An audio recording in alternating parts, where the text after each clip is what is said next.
Hello दोस्तों, एडुटेरिया के episode 6 में आपका स्वागत है। दोस्तों, हम एडुटेरिया का प्रैक्टिस 6 का वीडियो लेकर आए हैं, जिसमें कि दोस्तों आपको 50 क्वेश्चन होगा।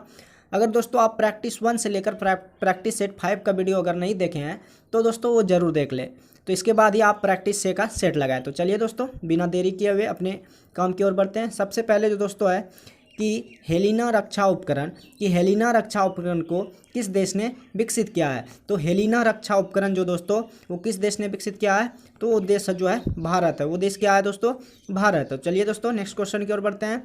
नेक्स्ट क्वेश्चन है, निम्नलिखित में कौन सम्मिलित नहीं है। तो दोस्तों आपको याद रखना होगा कि सुंदरबन जो है पश्चिम बंगाल में है, भीतरकनिका उड़ीसा में है, पीताम्बरम तमिलनाडु में है, जबकि दोस्तों ये जो वेम्बनाड है वो कर्नाटक में नहीं है। वेम्बनाड कर्नाटक में नहीं है। दोस्तों आपको फिर से एक बार पढ़ना होगा कि सुंदरबन किस में है? पश्चिम बंगाल में है।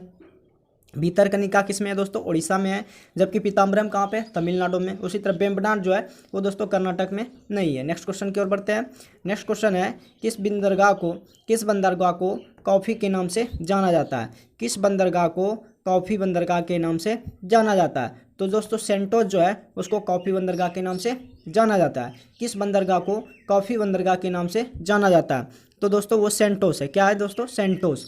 नेक्स्ट क्वेश्चन की ओर बढ़ते हैं। नेक्स्ट क्वेश्चन है कि राष्ट्रीय शोषण संस्थान कहाँ है? राष्ट्रीय शोषण संस्थान कहाँ है? तो दोस्तों हैदराबाद में। कहाँ पे दोस्तों? राष्ट्रीय पोषण संस्थान कहाँ स्थित है? तो हैदराबाद में। राष्ट्रीय पोषण संस्थान कहाँ पर स्थित है?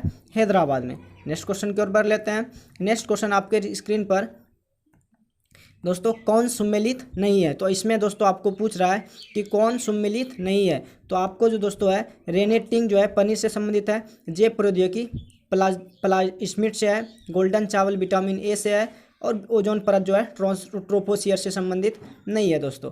तो आपको फिर से एक बार करना होगा। रेनेटिंग का संबंध जो किससे है? पनीर से है। जैव प्रौद्योगिकी जो है प्लाज्मिड से है, और जबकि गोल्डन चावल का विटामिन ए से है। ओजोन परत का ट्रोपोस्फियर से संबंधित नहीं है दोस्तों।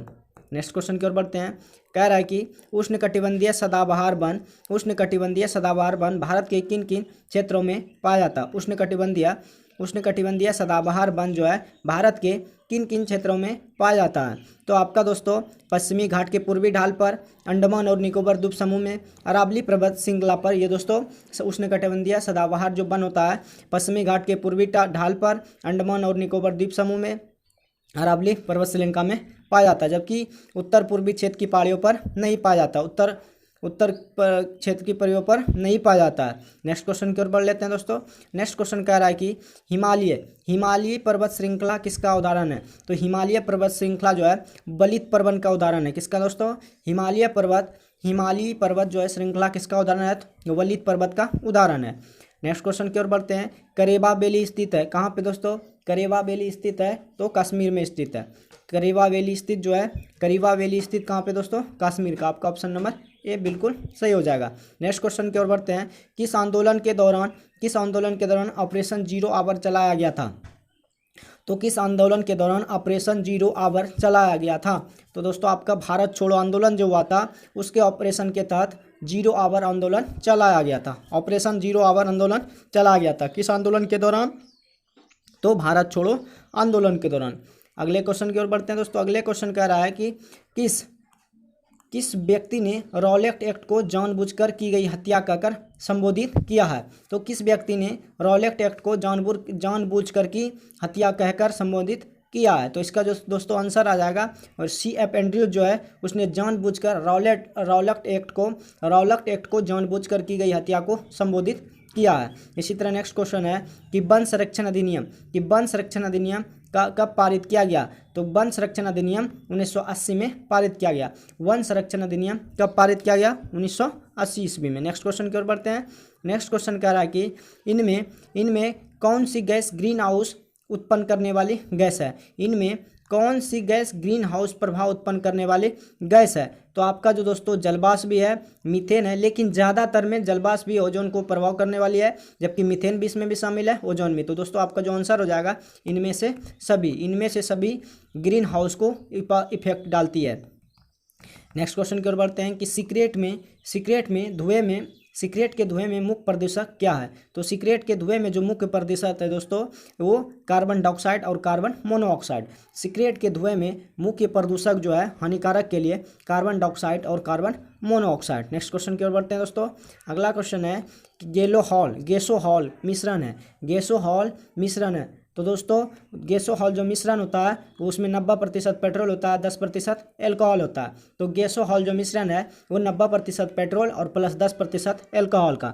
तो दोस्तों अगर आपको पूछ दें कि गैसोहॉल मिश्रण किसका किसका होता है और कितना का परसेंट होता है, तो गैसोहॉल जो होता है जिसमें कि 90% पेट्रोल होता है और 10% एल्कोहल होता है। नेक्स्ट क्वेश्चन की यानी कि अगला क्वेश्चन बढ़ते हैं दोस्तों। यदि एक वस्तु का समान गति से वृत्ताकार पर गतिशील हो, यदि एक वस्तु एक समान गति से वृत्ताकार पथ पर गतिशील हो तो इनका त्वरण क्या होगा? बढ़ेगा, घटेगा, स्थिर रहेगा? तो दोस्तों इसका जो है वेग परिवर्तित रहेगा। यदि एक समान से चलेगा तो उनका वेग क्या होना चाहिए? परिवर्तित होता रहता है। यदि एक वस्तु एक समान गति से वृत्ताकार पथ पर गतिशील हो तो उसका जो है वेग परिवर्तित होता रहता है।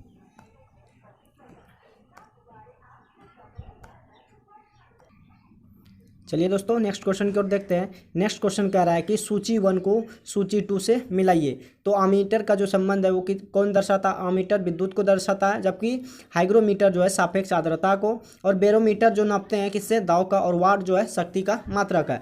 दोस्तों विद्युत जो है वो अमीटर से संबंधित है और हाइग्रोमीटर जो है सापेक्ष आर्द्रता से है, जबकि बैरोमीटर से दाब मापते हैं। उसी तरह वाट से शक्ति का मात्रक होता है। दोस्तों नेक्स्ट क्वेश्चन की ओर बढ़ते हैं कि बहिष्कृत भारत नामक पुस्तक का प्रकाशन किसने दिया था? बहिष्कृत भारत नामक पुस्तक का प्रकाशन किसने दिया था? तो भीमराव अंबेडकर ने। बहिष्कृत भारत नामक पुस्तक का प्रकाशन किसने किया था? भीमराव अंबेडकर ने। बहिष्कृत भारत नामक पुस्तक को प्रकाशन किसने दिया था?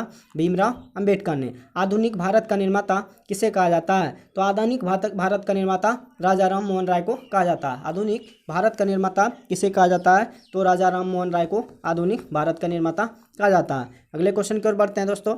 ड्यूस डबल फॉल्ट जैसे शब्द का संबंध किस खेल से है? ड्यूस डबल फॉल्ट जैसे देश का संबंध किस खेल से है? तो ड्यूस डबल फॉल्ट जैसे देश का जो संबंध है दोस्तों वो जो है लॉन टेनिस से है। दोस्तों किससे है? लॉन टेनिस से। ड्यूस डबल फॉल्ट जैसे शब्द का जो संबंध है वो लॉन टेनिस से है। नेक्स्ट क्वेश्चन की ओर बढ़ जाते हैं। नेक्स्ट क्वेश्चन कह रहा है कि प्राक्कलन समिति के सदस्य में निम्नलिखित कथनों पर विचार कीजिए। तो इसमें सदस्यों की संख्या 25 होती है। इनमें सदस्यों में 10 सदस्य लगभग लोकसभा से 15 राज्यसभा के होते हैं। इनका कार्यकाल 3 वर्ष का होता है। तो इसमें कोई भी मंत्री 3 वर्ष का, इनका कोई भी मंत्री समिति का सदस्य नहीं हो सकता। तो आपका ऑप्शन नंबर कोई भी मंत्री समिति सदस्य नहीं हो सकता।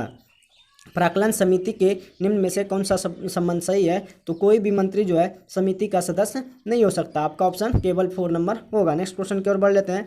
राज्यपालों की सम्मेलन की अध्यक्षता कौन करता है? तो दोस्तों राज्यपालों के सम्मेलन की अध्यक्षता जो करेगा वो राष्ट्रपति करेगा, जो कि राष्ट्रपति होता है दोस्तों भारत का पहला नागरिक। राज्यपालों के सम्मेलन की अध्यक्षता कौन करता है? तो दोस्तों राष्ट्रपति। आपका ऑप्शन नंबर फर्स्ट हो जाएगा। नेक्स्ट क्वेश्चन की ओर बढ़ते हैं। तो दोस्तों सूची 1 को सूची 3 और सूची 2 का मिलान करें। तो भाग बी जो संबंधित है वो संघ सरकार से है। भाग बी जो है संघ सरकार से संबंधित है, जबकि भाग 10 जो है संविधान संशोधन प्रक्रिया से। भाग 10 का संबंध किससे है? संविधान संशोधन प्रक्रिया से। और जबकि भाग 15 जो है दोस्तों वो जनजातीय क्षेत्र से है। भाग 15 का संबंध किससे है? जनजातीय क्षेत्र से। जबकि भाग 20 का जो संबंध है दोस्तों वो निर्वाचन से। दोस्तों संविधान में दोस्तों 22 भाग है। संविधान में कितना भाग है? 22 भाग है। 395 अनुच्छेद है और अनुसूचियां दोस्तों वो 9 अनुसूचियां है। तो दोस्तों आपको जो है कि भाग 5 का संबंध किससे है? तो भाग 5 का दोस्तों संबंध जो है और संघ सरकार से है, यानी कि केंद्र सरकार से। उसी तरह भाग 10 का जो संबंध है संविधान संशोधन प्रक्रिया से। संविधान में कुछ अगर त्रुटि हो जाए यानी कि और कुछ जोड़ना चाहते हैं तो भाग 10 से संबंधित है। इसी तरह भाग 15 का जो संबंध है जनजातीय क्षेत्र से, जबकि भाग 20 का संबंध है वो निर्वाचन से, यानी कि मत देने का अधिकार किसको है? किससे संबंधित है? भाग 20 से। आयरलैंड के संविधान से दोस्तों भारतीय संविधान में लिया गया है। कौन सा? आयरलैंड के संविधान से भारतीय संविधान में लिया क्या गया है, राज्य के नीति निर्देशक तत्व भी लिया गया है, राष्ट्रपति की निर्वाचन पद्धति और राज्यसभा के सदस्यों का नामांकन भी ये आयरलैंड के संविधान से भारतीय संविधान में लिया गया है। तो आयरलैंड के संविधान से भारत के संविधान में राज्य के नीति निर्देशक सिद्धांत लिया गया है, राष्ट्रपति की निर्वाचन पद्धति भी लिया गया है और राज्यसभा के लिए सदस्यों का नामांकन। इनमें से दोस्तों आपको सही हो जाएगा, सभी आपका सही क्वेश्चन, सभी इनमें से सभी। नेक्स्ट क्वेश्चन की ओर बढ़ लेते हैं। कह रहा है कि निम्नलिखित में कौन सा अनुच्छेद उच्च न्यायालय को, निम्न में से कौन सा अनुच्छेद जब उच्च न्यायालय को अभिलेखीय न्यायालय का दर्जा होता है तो आपका जो होता है संज्ञात्मक होता है। सॉरी दोस्तों, अनुच्छेद 215। निम्न में से कौन सा अनुच्छेद उच्च न्यायालय को अभिलेखीय न्यायालय का दर्जा होता है? तो अनुच्छेद 215 में अनुच्छेद उच्च न्यायालय को अभिलेखीय न्यायालय का दर्जा होता है। और भारतीय का संविधान किस प्रकार का है? तो दोस्तों आपका जो भारतीय संविधान है साधारणतः एकात्मक तथा विशेष स्थिति में संघात्मक होता है। भारत का संविधान किस प्रकार का है? तो दोस्तों भारत में जो है एक ही शासन है, जबकि साधारणतः एकात्मक तथा विशेष स्थिति में संघात्मक भी लगा सकता है। भारत का जो संविधान है किस प्रकार का है? साधारणतः एकात्मक तथा विशेष स्थिति में संघात्मक भी हो सकता है। और नेक्स्ट क्वेश्चन है दोस्तों कि भारत का संविधान कहता है कि अपशिष्ट अधिकार किसके पास रहेंगे? तो भारत का जो संविधान कहता है कि अपशिष्ट अधिकार किसके पास रहेंगे? तो दोस्तों संघ की संसद के पास रहेंगे, संघ की संसद के पास रहेंगे। भारत का संविधान कहता है कि अपशिष्ट अधिकार किसके पास रहेंगे? संघ की संसद के पास रहेंगे। नेक्स्ट क्वेश्चन की ओर बढ़ते हैं दोस्तों। नेक्स्ट क्वेश्चन कह रहा है कि किस प्रस्ताव को पारित किए जाने पर मंत्रिपरिषद को इस्तीफा देना पड़ता है? तो किस प्रस्ताव को पारित किए जाने पर मंत्रिपरिषद को इस्तीफा देना पड़ता है? तो अविश्वास प्रस्ताव पर मंत्रिपरिषद को क्या करना पड़ता है? इस्तीफा देना पड़ता है। नेक्स्ट क्वेश्चन की ओर बढ़ते हैं दोस्तों। नेक्स्ट क्वेश्चन कह रहा है लोक सेवा समिति में संबंधित तथ्यों में सही कौन है? तो लोक सेवा सम्मति से संबंधित तथ्यों में कौन सही है? तो इनमें जो दोस्तों कुल 22 सदस्य होते हैं यही सही है। बाकी इनमें राज्यसभा में 15 सदस्य होते हैं। इनके समिति के सदस्यों का प्रतिवर्ष अनुपातिक प्रतिनिधि के आधार पर चयन किया जाता है। तो इसका जो सही आंसर हो जाएगा, इनमें 22 सदस्य होते हैं और इस समिति के सदस्यों को प्रतिवर्ष अनुपातिक प्रतिनिधि के आधार पर चयन किया जाता है। तो आपका ऑप्शन नंबर 1 और 3 सही है। नेक्स्ट क्वेश्चन की ओर बढ़ते हैं। नेक्स्ट क्वेश्चन है कि गिल्ट एंड मार्केट निम्न में से किससे संबंधित है? गिल्ट एज मार्केट निम्न में से किससे संबंधित है? तो दोस्तों आपका जो है गिल्ट एज मार्केट जो है सरकारी प्रतिभूतियों के व्यापार से संबंधित है। गिल्ट एज मार्केट निम्न में से किससे संबंधित है? तो सरकारी प्रतिभूतियों के व्यापार से संबंधित है। नेक्स्ट क्वेश्चन की ओर बढ़ लेते हैं। चालू खाते के संदर्भ में निम्न में से किस वर्ष रुपये का पूर्ण रूप से परिवर्तनीय घोषित कर दिया? जो चालू खाते के संबंध में किस वर्ष रुपये का पूर्ण रूप से परिवर्तनीय घोषित कर दिया? 1994 ईस्वी में। चालू खाते के संदर्भ में निम्न में चालू खाते के संदर्भ में किस वर्ष रुपये का पूर्ण रूप से परिवर्तनीय घोषित कर दिया गया? तो 1994 में। नेक्स्ट क्वेश्चन की ओर बढ़ते हैं। डायोमेटिना गर्त यानी कि खाई किस महासागर में स्थित है? तो डायोमेटिना जो है गर्त या खाई किस महासागर में स्थित है? तो हिंद महासागर में स्थित है। यानी कि खाई किस महासागर में है? हिंद महासागर में है। नेक्स्ट क्वेश्चन की ओर बढ़ते हैं। बरमूडा ट्रायंगल त्रिभुज का किस महासागर में स्थित है? बरमूडा त्रिभुज का जो ट्रायंगल है वो किस महासागर में स्थित है? तो दोस्तों आपका जो आंसर हो जाएगा वो उत्तर पश्चिम अटलांटिक महासागर में बरमूडा ट्रायंगल जो दोस्तों होता है वो उत्तर पश्चिम अटलांटिक महासागर में। आपका ऑप्शन नंबर 3 बिल्कुल सही है। नेक्स्ट क्वेश्चन की ओर बढ़ते हैं। आग्नेय चट्टान ग्रेनाइट का रूपांतरीय रूप है। तो आग्नेय जो चट्टान है दोस्तों वो ग्रेनाइट का रूपांतरित रूप है। आग्नेय चट्टान किसका रूप है? ग्रेनाइट का रूपांतरीय रूप है। तो दोस्तों वो किसका रूप है? वो दोस्तों हो जाएगा नीस का रूप है। किसका रूप है? आग्नेय चट्टान ग्रेनाइट का रूपांतरित रूप क्या है? आग्नेय चट्टान जो है ग्रेनाइट का रूपांतरित रूप जो है दोस्तों वो नीस हो जाएगा। कौन सा हो जाएगा? नीस। नेक्स्ट क्वेश्चन की ओर बढ़ते हैं। नेक्स्ट क्वेश्चन है कि अंतरिम सरकार में मुस्लिम लीग के कितने प्रतिनिधि शामिल हुए थे? तो अंतरिम सरकार के मुस्लिम लीग के कितने प्रतिनिधि शामिल हुए थे? 5 शामिल हुए थे। कितने दोस्तों? 5 शामिल हुए थे। उसी तरह अनबार ए स्वाइली किसका फारसी अनुवाद है? तो पंचतंत्र, जो कि लेखक किसने है? विष्णु शर्मा। अनबार ए स्वाइली किसका फारसी अनुवाद है? तो पंचतंत्र का है। किसका दोस्तों? पंचतंत्र का है।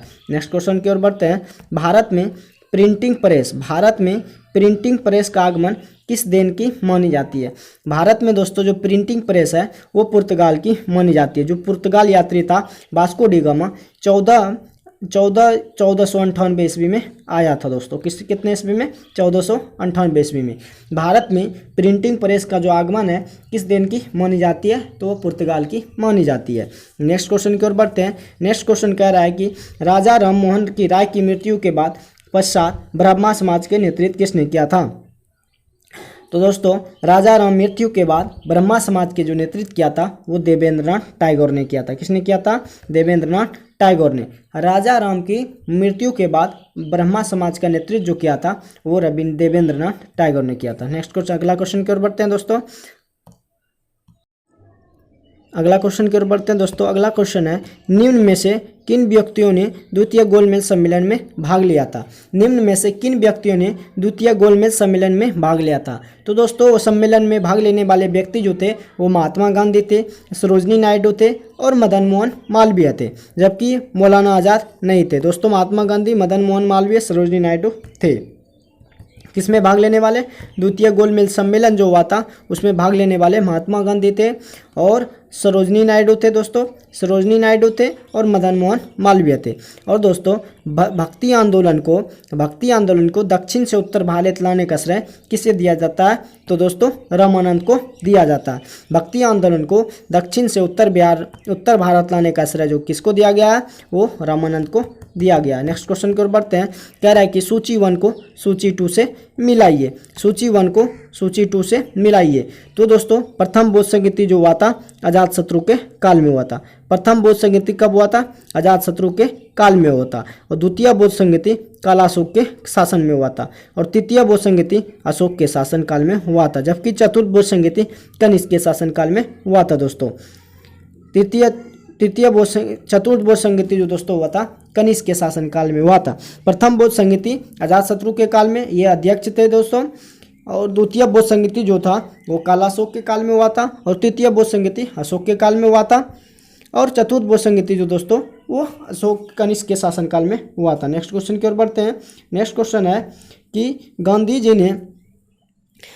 जी ने निम्नलिखित आंदोलन को कालानुसार व्यवस्थित किया था। गांधी जी ने निम्नलिखित आंदोलन को काला क्रमानुसार व्यवस्थित किया था। तो दोस्तों पहले था अहमदाबाद मिल हड़ताल, उसके बाद था खेड़ा आंदोलन, उसके बाद रोलक सत्याग्रह, उसके बाद असहयोग आंदोलन। तो गांधी जी ने निम्नलिखित आंदोलन को काल क्रमानुसार व्यवस्थित किया। तो पहले जो था अहमदाबाद मिल हड़ताल, उसके बाद खेड़ा आंदोलन किया, उसके बाद रोलक सत्याग्रह किया, उसके बाद दोस्तों असहयोग आंदोलन का गठन किया था। नेक्स्ट क्वेश्चन की ओर बढ़ते हैं कि नाभिक के अलावा कोशिका में किस कोशिकांग में डीएनए होता है? नाभिक के अलावा कोशिका में किस कोशिकांग में डीएनए होता है? तो दोस्तों माइटोकॉन्ड्रिया में भी डीएनए होता है। नाभिक के अलावा कोशिका के किस कोशिकांग में डीएनए होता है? तो माइटोकॉन्ड्रिया में। नेक्स्ट क्वेश्चन की ओर बढ़ते हैं कि किन गुणों में हार्मोन में एंजाइम से भिन्न होते हैं? किन गुणों में हार्मोन में एंजाइम से भिन्न होते हैं? तो दोस्तों आपका जो है डी नंबर, ये सभी प्रोटीन नहीं है। जबकि किन गुणों में हार्मोन एवं एंजाइम से भिन्न होते हैं? तो इसमें प्रोटीन नहीं है। नेक्स्ट क्वेश्चन की ओर बढ़ते हैं दोस्तों। नेक्स्ट क्वेश्चन यानी कि अगला क्या, निम्न में से कौन सा रोग विटामिन ए की कमी के कारण है? तो विटामिन ए की कमी से होता जो दोस्तों जो विटामिन ए की कमी से जो होता है वो जीरोफिलेटमिया होता है। जीरोफिलेटमिया होता है दोस्तों। आपका बी नंबर ऑप्शन हो जाएगा। निम्न में से कौन सा रोग विटामिन ए की कमी से होता है? तो दोस्तों जीरोफिलेटमिया होता है विटामिन ए की कमी से। नेक्स्ट क्वेश्चन की ओर बढ़ते हैं दोस्तों। नेक्स्ट क्वेश्चन है कि एक बायोटिक जिसमें कि अल्ट्रासोनिक ध्वनि का प्रयोग किया गया वो क्या कहलाता है? तो दोस्तों वो कहलाता है सोनोग्राफी। एक बायोटेक्निक जिसने कि अल्ट्रासोनिक ध्वनि का उपयोग किया गया वो क्या कहलाता है? सोनोग्राफी कहलाता है। नेक्स्ट क्वेश्चन की ओर बढ़ते हैं। यदि लोलक की लंबाई जो है 4 गुनी कर दी जाए, यदि लोलक की लंबाई क्या कर दी? 4 गुनी कर दी जाए। यदि लोलक की लंबाई 4 गुनी कर दी जाए तो उसकी लोलक की झूलने की अवधि पर क्या प्रभाव पड़ेगा, तो दोगुनी होती है। क्या होती है, दोगुनी। आपका ऑप्शन नंबर बी हो जाएगा। नेक्स्ट क्वेश्चन की ओर बढ़ते हैं।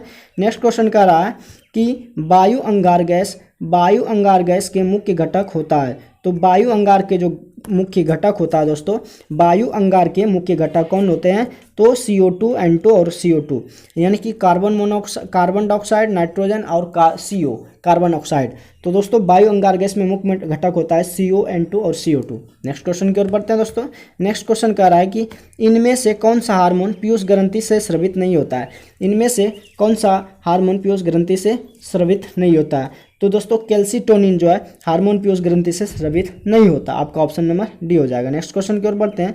मादा जनन तंत्र में किसको मुख्य जनन कहा गया, तो मादा जनन तंत्र में किसको मुख्य जनन अंग कहा गया, तो दोस्तों आपको डिंडावाहिनी नलिका को मादा जनन में मुख्य जनन अंग कहा जाता है। लास्ट क्वेश्चन की ओर बढ़ते हैं। निम्न में से कौन सा कार्बोहाइड्रेट पाचन का अंतिम उत्पाद है, तो दोस्तों आपका जो है ग्लूकोज है।